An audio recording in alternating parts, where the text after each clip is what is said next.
গ্রামে অনেক ফতেয়া চলে না? ফতেয়া, চল্লিশা, হ্যাঁ, খুব ভালো। মিলাদ নাই এই সমাজে। আমি এখানে যতদিন থেকে আছি একদিনও মিলাদ পড়িনি। আপনারা খুব ভালো এলার্ট পারসন।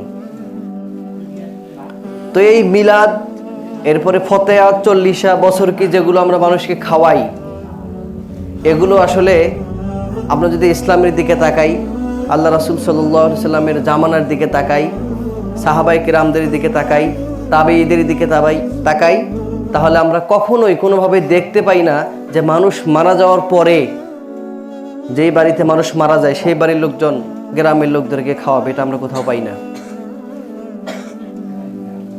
কোথাও নাই এটা।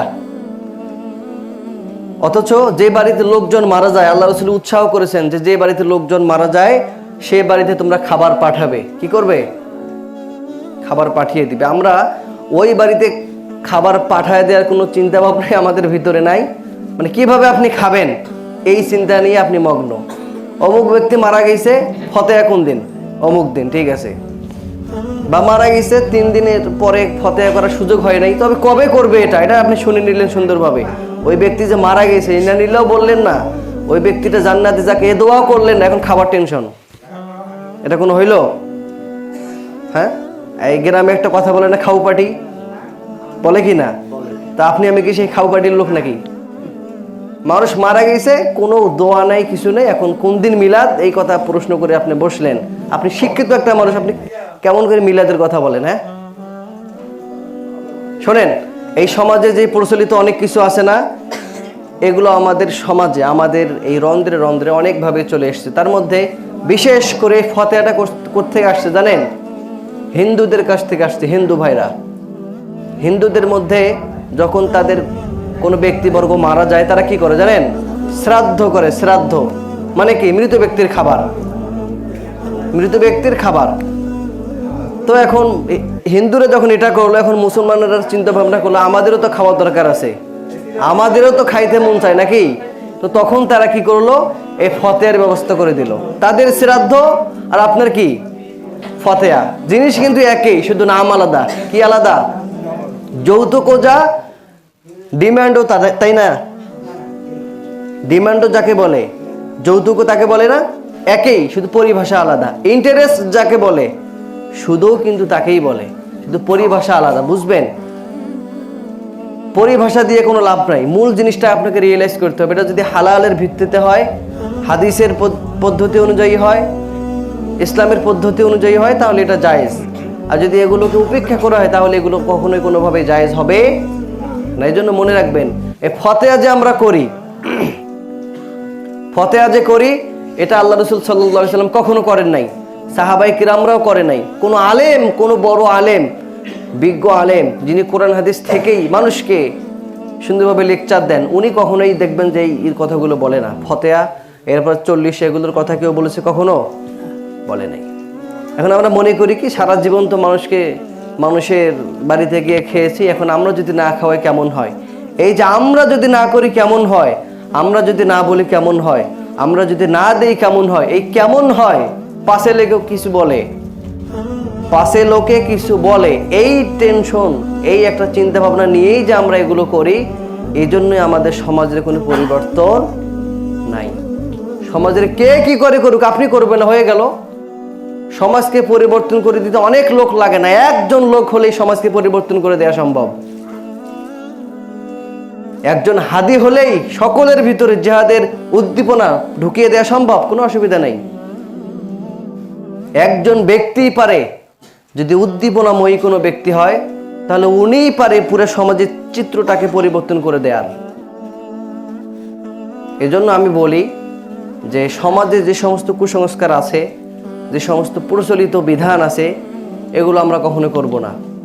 যদি আমরা করি, অনেক দিন থেকে চলে আসছে, বাবা করে আসছে, মা করে আসছে, আমরা যদি না করি তাহলে সম্মান বাঁচবে না বা মুখ বাঁচবে না।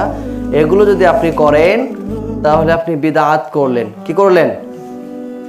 আর যদি বিদআত করেন তাহলে কি হবে? আল্লাহ রাসূল সাল্লাল্লাহু আলাইহি সাল্লাম বলেছেন, লা ইয়াকবালুল্লাহু লিসাহিবিহি ইয়াদউ লাহু সাওমা ওয়ালা সালাতা ওয়ালা সাদাকা ওয়ালা হাজ্জা ওয়ালা উমরা ওয়ালা জিহাদা ওয়ালা সরফান ওয়ালা আদলা ইয়াখরুজু মিনাল ইসলাম কামা তাখরুজু শা'রাতু মিনাল আজিন। যে ব্যক্তি বিদআত করে সেই ব্যক্তির নামাজ, রোজা, যাকাত, হজ, সাদাকা, ভালো কাজ, এরপরে জিহাদ, এগুলো আল্লাহ রাব্বুল আলামিন কখনো কবুল করেন না। এবং ওই ব্যক্তি ইসলাম থেকে এমনভাবে বের হয়ে যায় যেভাবে রুটির খামির থেকে চুল বের হয়ে যায়। নাউজুবিল্লাহ পড়েন। যে ব্যক্তি বিদআত করবে, মুখপ্রচলিত কথা মেনে চলবে, যেগুলো কোরআনে নাই, হাদিসে নাই, এগুলো সওয়াবের উদ্দেশ্যে কেউ যদি করে, তাহলে ওই ব্যক্তির নামাজ, রোজা, যাকাত, হজ কোনো কিছুই আল্লাহ রাব্বুল আলামিন অ্যাকসেপ্ট করবেন না। শুধু কি তাই? এবং ওই ব্যক্তি ইসলাম থেকে এমনভাবে বের হয়ে যায় যে রুটির খামির থেকে যেভাবে চুল বের হয়ে যায়। মা বোনেরা বাড়িতে রুটি বানানোর সময় যখন দেখবেন যে ওই রুটির খামির থেকে অনেক সময় চুল বের হয় না, চুল দেখবেন ধীরে ধীরে টেনে সুন্দরভাবে বের করে না, তো দেখবেন যে ওই চুলের সাথে কিন্তু কোনো আটা থাকে না, থাকে সুন্দরভাবে এটা বের হয়ে যায়। তো ঠিক এমনই যে ব্যক্তি বিদআত করলো সে ব্যক্তি ইসলাম থেকে ওই চুল যেভাবে রুটির খামির থেকে বের হয়, গায়ে কোনো আপনার কি বলে এটাকে, কোনো রুটির কোনো অংশ বা আটার কোনো অংশ লেগে থাকে না, ঠিক এমনই যে ব্যক্তি বিদআত করলো ওই ব্যক্তি ইসলাম থেকে ঠিক এভাবে বের হয়ে গেল। নাউজুবিল্লাহ পড়েন।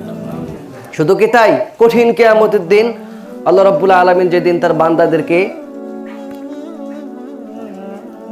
হাউজে কাউসারের পানি পান করাবেন, এমন পানি যে পানি পান করলে পরে কোনো ব্যক্তি কখনো পিপাসিত হবে না, তো লাইন ধরে ধরে আল্লাহ রাসূল সাল্লাল্লাহু আলাইহি ওয়াসাল্লাম ওই প্রিয় বান্দাদেরকে পানি পান করাবেন। তো তখন কিছু লোককে ফেরেশতারা ওই লাইন থেকে টেনে হেঁচড়ে বের করে নিয়ে যাবে। তখন আল্লাহ রাসূল সাল্লাল্লাহু আলাইহি ওয়াসাল্লাম ওই সমস্ত ব্যক্তিদেরকে জিজ্ঞেস করবেন যে তোমরা কি করেছো দুনিয়াতে, বা ফেরেশতাদেরকে বলবেন যে এদের কি সমস্যা, তাদেরকে কিভাবে তোমরা টেনে হেঁচড়ে এইভাবে লাইন থেকে বের করে দিচ্ছ।